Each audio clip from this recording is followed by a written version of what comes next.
In the realm of spiritual cultivation, Hosea 10:12 is a guidepost. Imagine sowing seeds of righteousness into the fertile grounds of your soul. Each act of kindness, each moment of understanding, is a seed that will, in time, yield a harvest of mercy.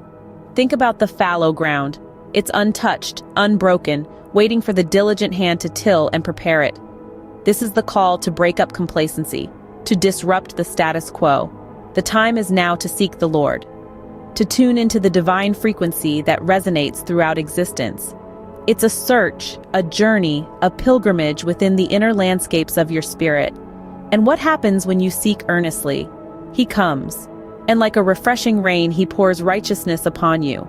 It's a downpour of divine favor, a deluge of heavenly approval.